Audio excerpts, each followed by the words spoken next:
SaaS Therapy.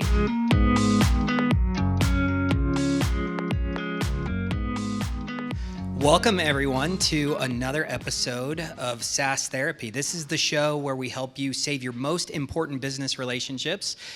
Basically, we help vendors and customers get along. My name is Todd Kirk, as Deborah mentioned, and I am the host of the podcast for SaaS Therapy, normally joined by Casey Trujillo, who isn't here. Deborah mentioned a few things about Greg, and I've known Greg now for probably 5-6 years at least. And I love Greg. I'm super excited for this conversation today. Now, one of the things that we always like to do when we start this podcast is we play a little game of this or that. Have you ever heard of this game before, Greg? I think so. Okay, so I've got a list of 5 questions I'm going to ask you, and it's going to help us to really know you much better. Okay. So we're going to start easy. Fantasy or sci-fi? Sci-fi. He says reluctantly. Is it really neither? Is that what's going on here? It's neither. Okay, sweet or salty snacks? Salty. Salty, okay. That does not surprise me. I would say you're a very salty fellow. Very salty, yeah. Would you rather be an inventor or an explorer? Ooh, inventor. Hard to beat, but explorer is very attractive, but I think inventor wins on that one. Okay, I like it. All right, now that we're going to get into the harder ones. If you had to choose between life with no internet or life with no air travel, which would it be? No internet. No hesitation? Okay, all right. He yearns for the simpler days, is what we're saying. I was alive before the internet, so I actually am qualified to say how it's different. So I'll take that. Okay, I love it. Now this one's a real thinker, and that is if you had a chance to have a conversation with either a younger version of yourself or an older version of yourself, which would it be? Oh, that's interesting. Probably older. You want the wisdom rather than to give the wisdom at this stage in your life? There's always too much we don't know. There's always too much to know. It would be vastly more useful at this point to know what I don't know.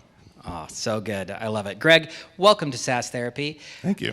You know, this week as we were preparing for this, and we are on site at a location here in Utah, Silicon Slopes, and we asked for a few people I think you sent out a blast of an email to all of the people who are coming here today to ask them to submit some questions beforehand. And so what I thought would be helpful for us to do today is to essentially go through each of those questions. I organized them into a couple of different categories that I thought would be valuable for us to talk through. Sounds good. Now, the first, basically the 3 categories of questions we got, and thank you for anyone who submitted questions beforehand. Really appreciated your insights and the things that you're hoping to get out of today. There were 3 kind of overarching categories that stuck out to me. The first one had to do with the role of a CSM and the strategies that are kind of starting to unfold for companies today. Basically think in terms of how do I be a better CS leader and help develop my CSMs. The second category had to do more with how do I improve the customer experience and ensure that I'm focusing on the right things that are going to lead to retention. And the third one, and I thought this was really interesting, had to do more with showcasing the product better. So most people in client success, some people work in like the services industry and are maybe come from a client success background there, but most people are on the product side and figuring out how to better integrate into their customers' tech stack. So those are kind of the 3 different categories, but I would say it's interviewee's choice today, Greg, in the direction that we head. Which of those categories do you think feels most natural to start with? I'm happy to do any or all of them. I'd love to get to all of them so that people who submitted, thank you by the way, get the value they were hoping for. So why don't we just cruise through them? Okay. Well, I would say probably the first section of questions that we got had to do more with engagement and alignment with the team. And this first question was basically in the lane of how do I get buy-in from the CSMs on the importance of engaging customers? Now, I don't know who asked this question, but as I read this, I added my own context that may not be there. But basically, I got this feeling of if you're a CS leader, sometimes you're working with CSMs who feel like their job is to react to the needs of the customer instead of being proactive with the customer. And I got a sense of how do I help my people, my team members get more proactive in engaging the customer rather than just being somebody responding to support tickets and things like that. Okay, yeah, oh, good, juicy. So the customer success world has been steeped in a reactive mindset. And everybody kind of knows that. And the question is, but why? Why do we have that model as our default setting?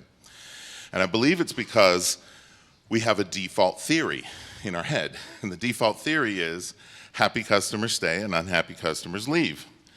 Everyone just has always known that's what's going on. That's the fundamental, but we don't even think of it as a theory, actually. We just think that's an established truth. That's the way the world works.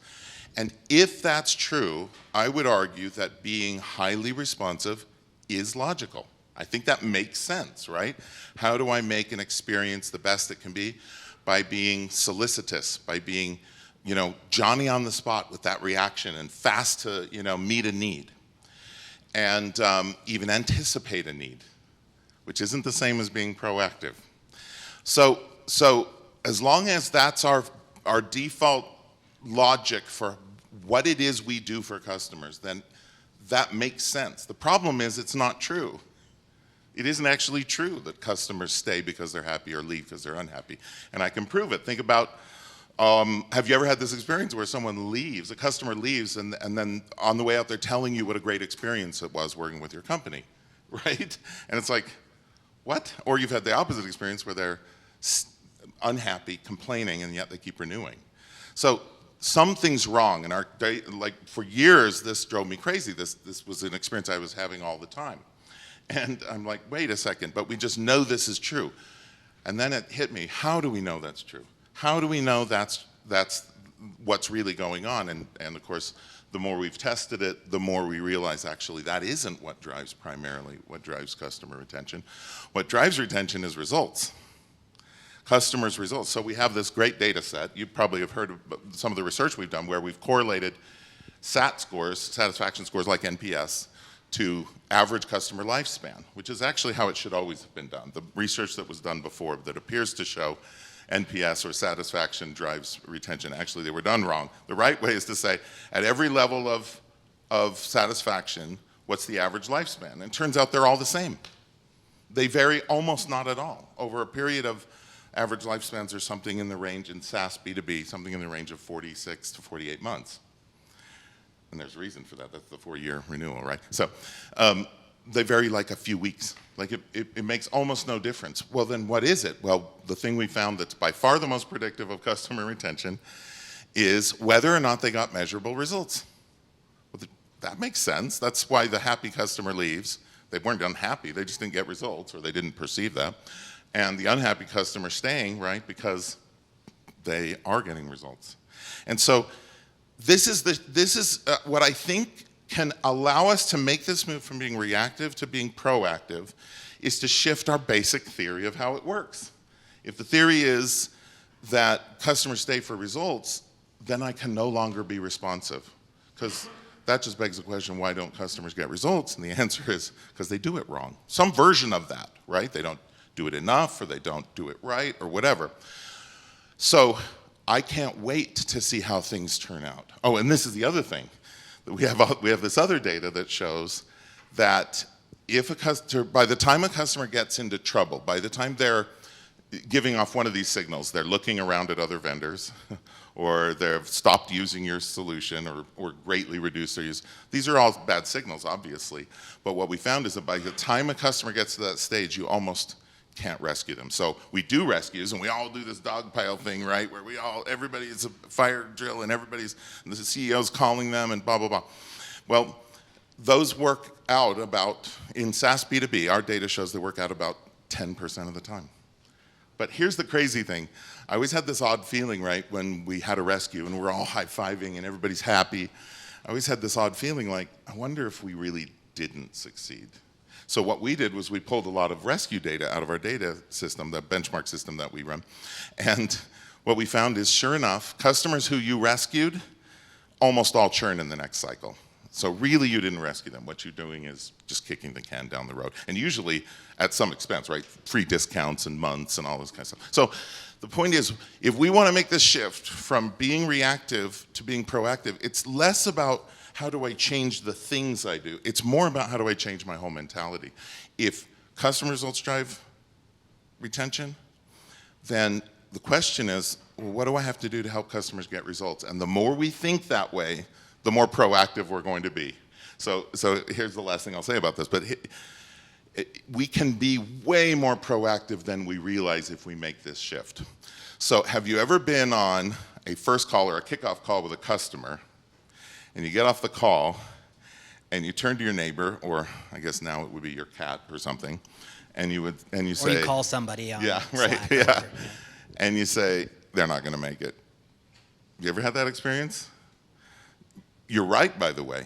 It turns out your judgment is pretty reliable. But the question is, how could you possibly know? You just met them, and you already know they're going to fail? Why? What signals did they send? Well, they're sending all sorts of signals.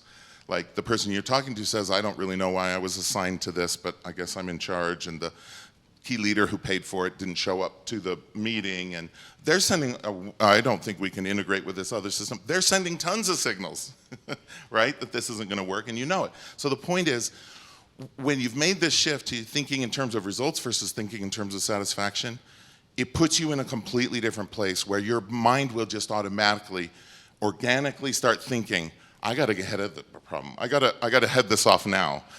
They have unrealistic expectations. I have to talk about them now rather than a year when we're in the renewal process, right?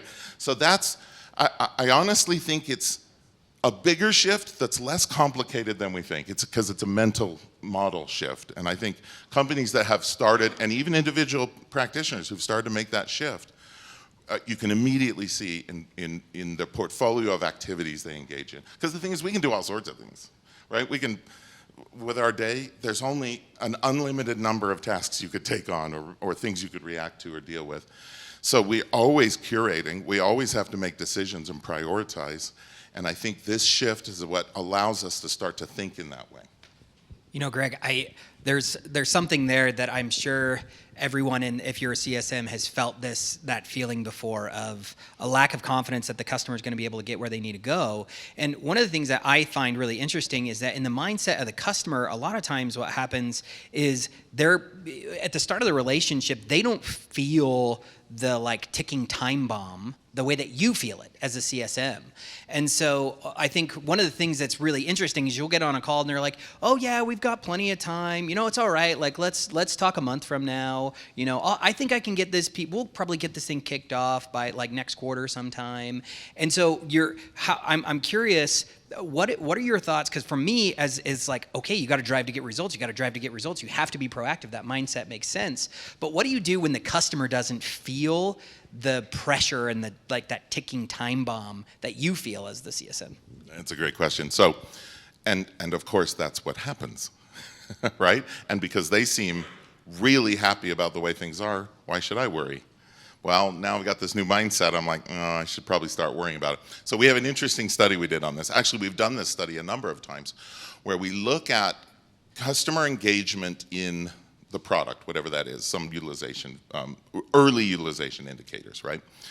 And the question we ask is, how soon can we tell a customer is going to fail, right? And basically you say, well, you know, if they don't start using it in 6 months, they're going to fail.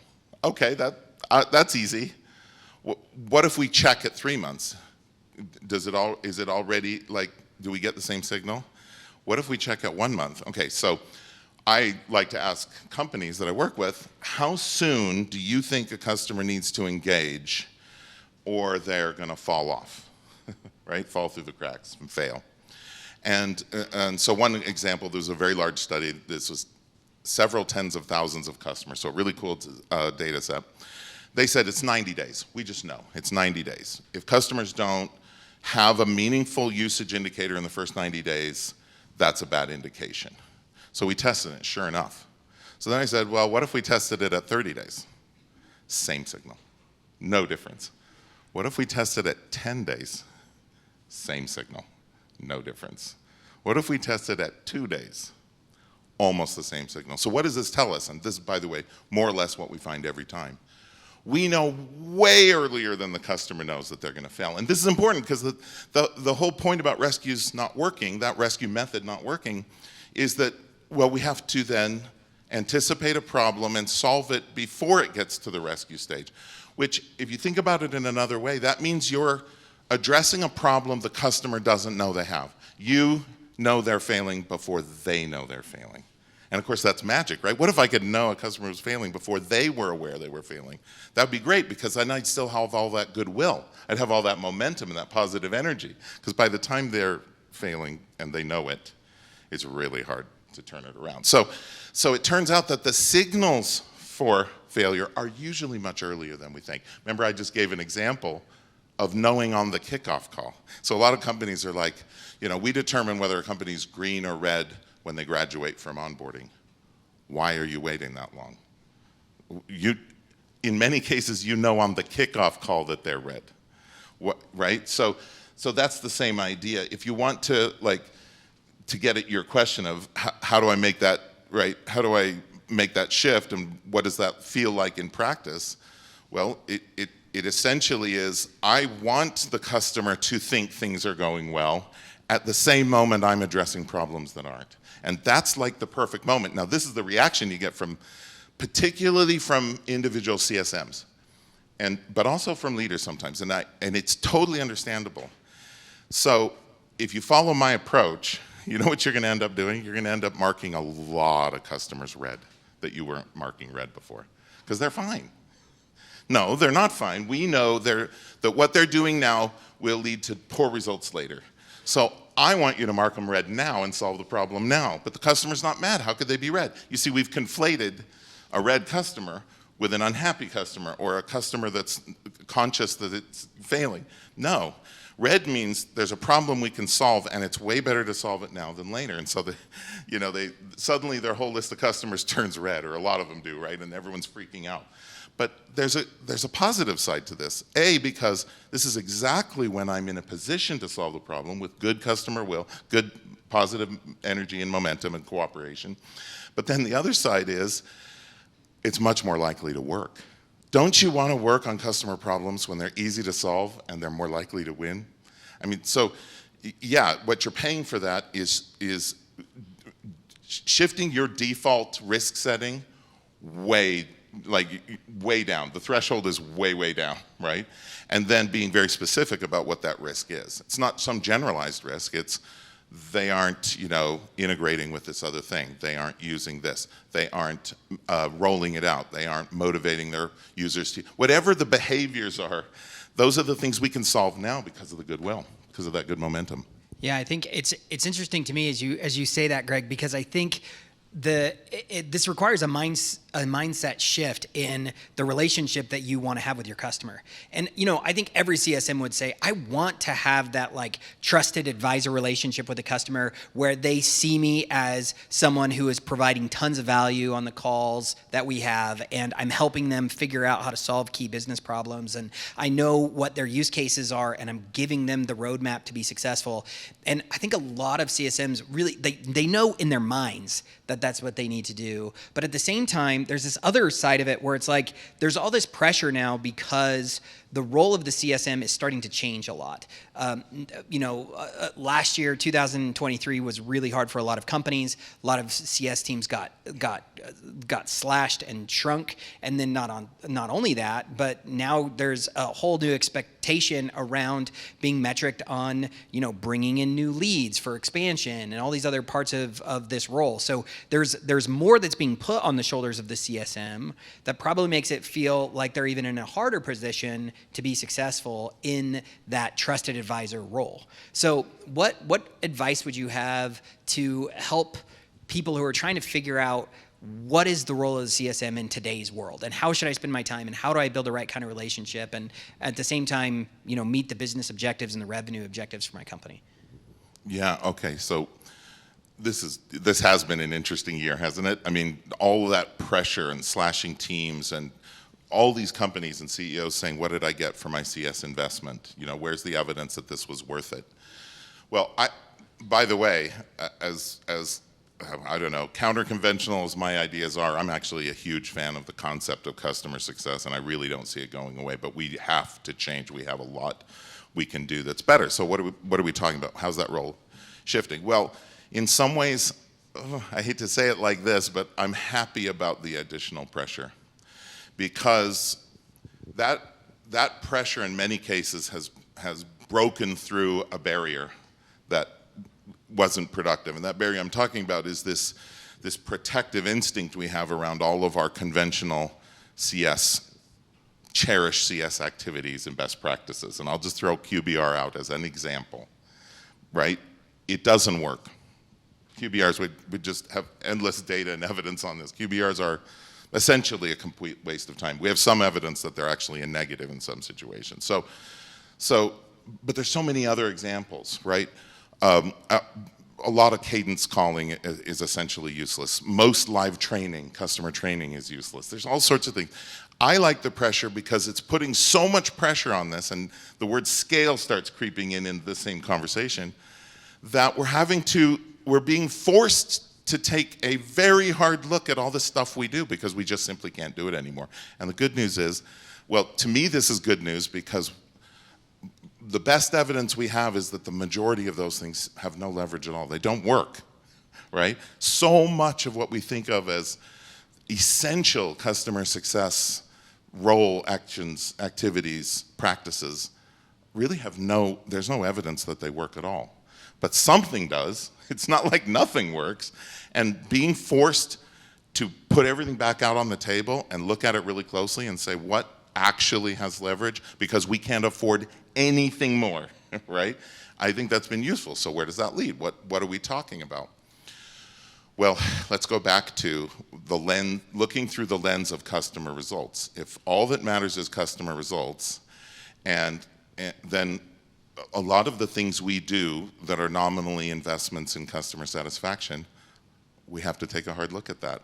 And in return, what would I want to buy all the time back I've been putting in a lot of those things, and I want to focus it just on, right, critical activities essential for driving customer behavior change. You talked about everybody wants to be that trusted advisor. Well, the customer will value you as a trusted advisor when what you bring is relevant, actionable advice, right?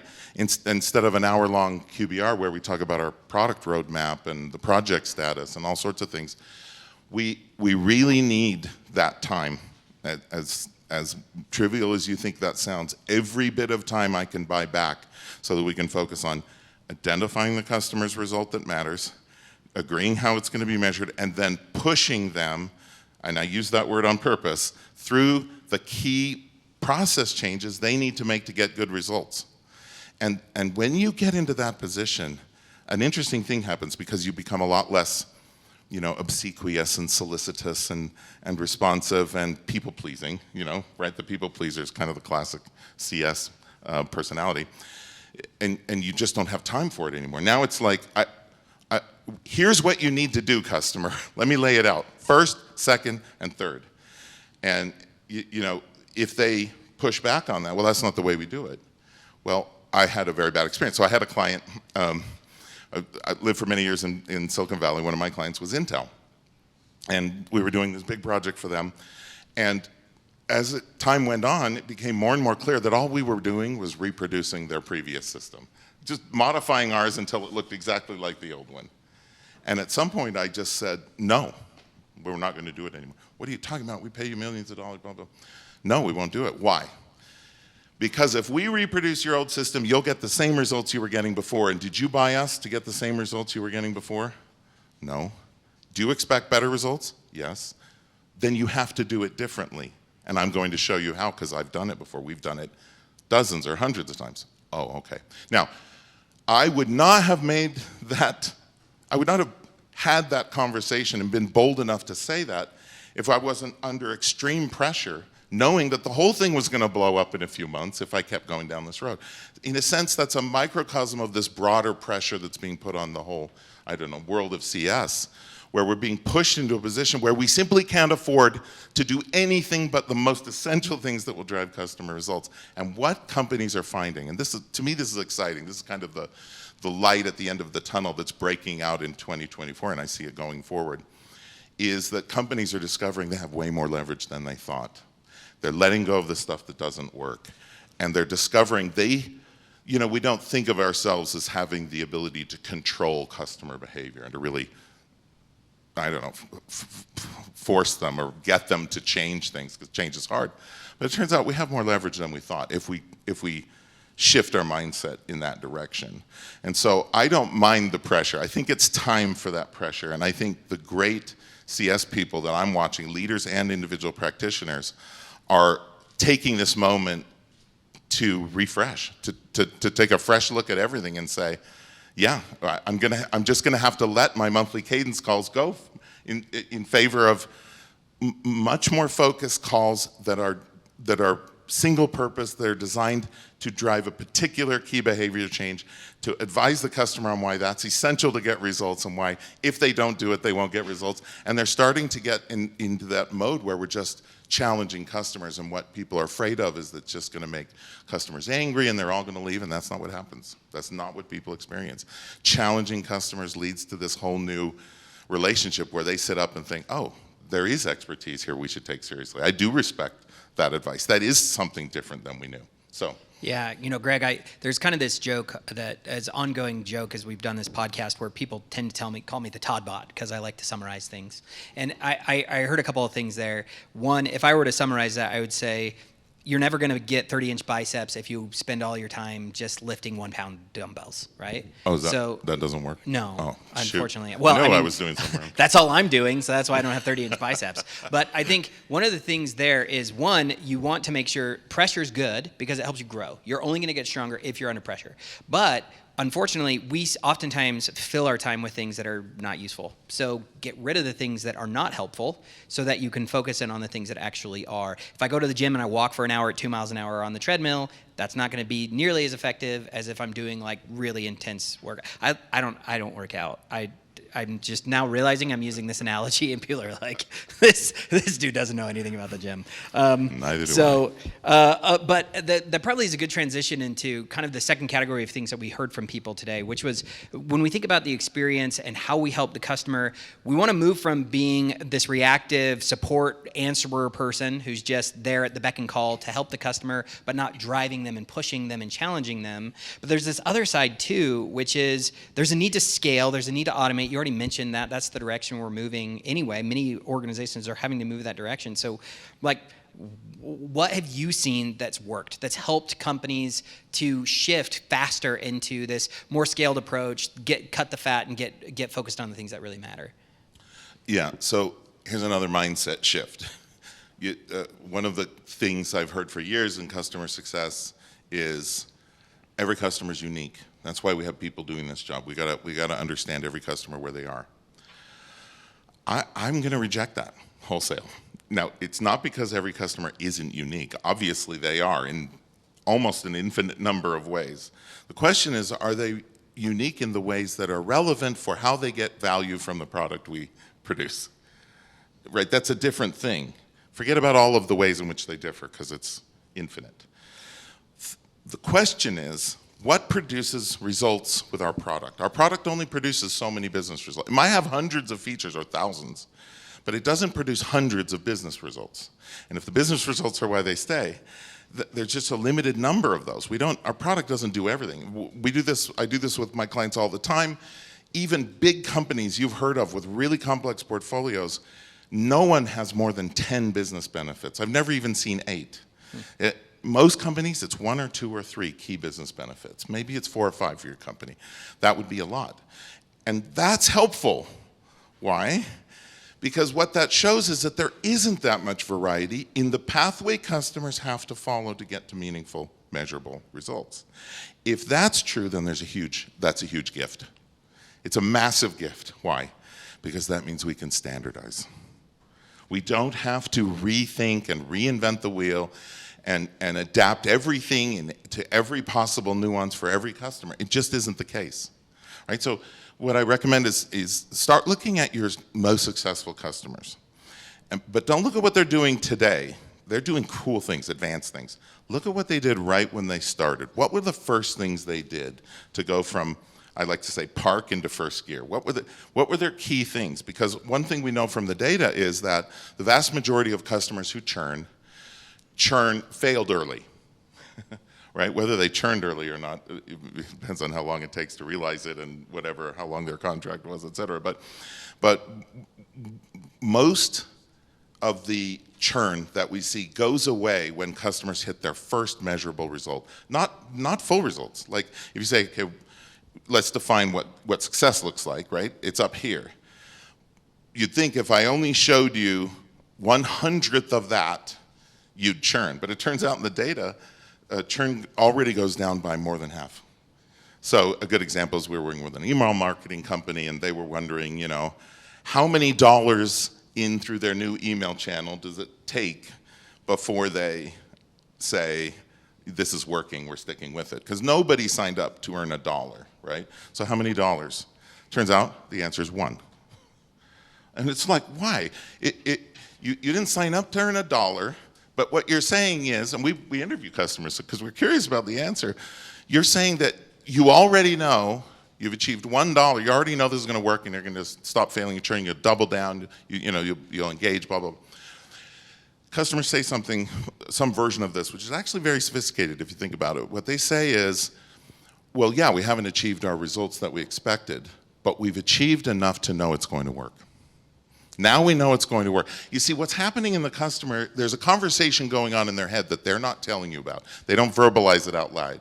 It isn't, does this product work? Does it produce good value for customers?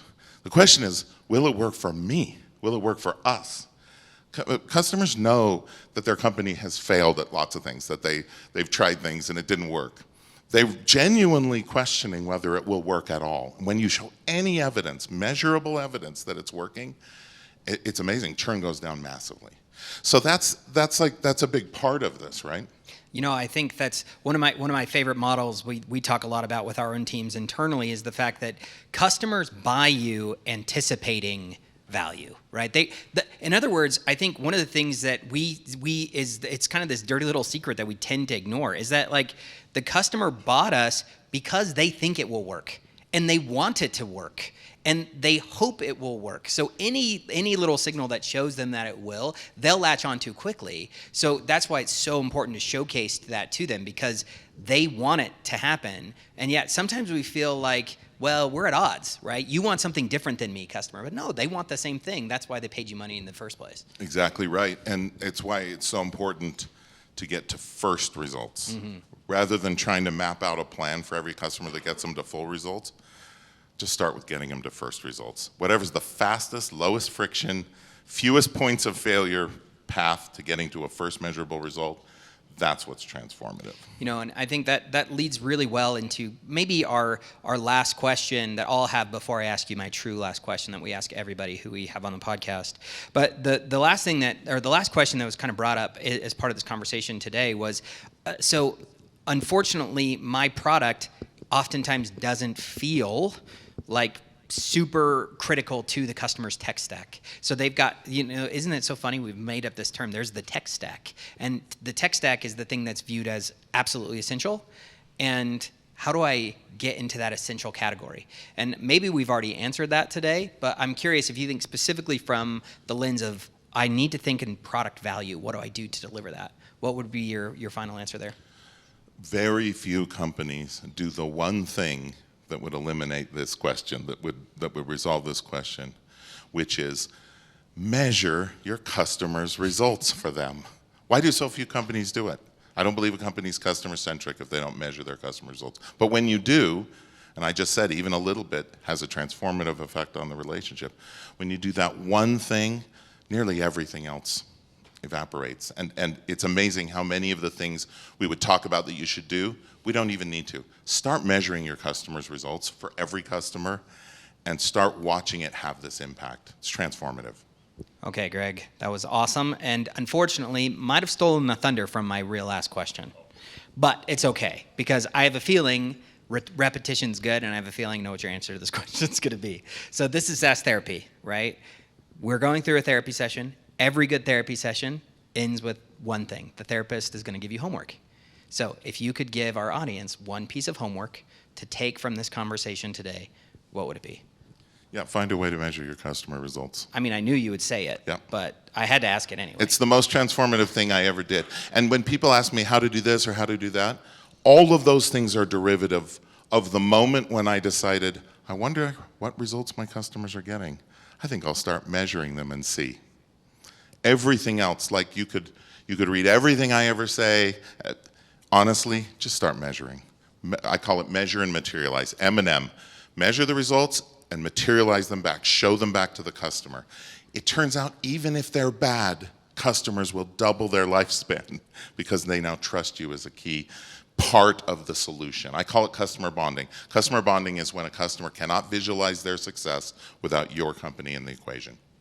I love that. Aspirational goals for us all. And we'll reward ourselves with some thin candy-shelled chopped milk chocolate as a result. Nice.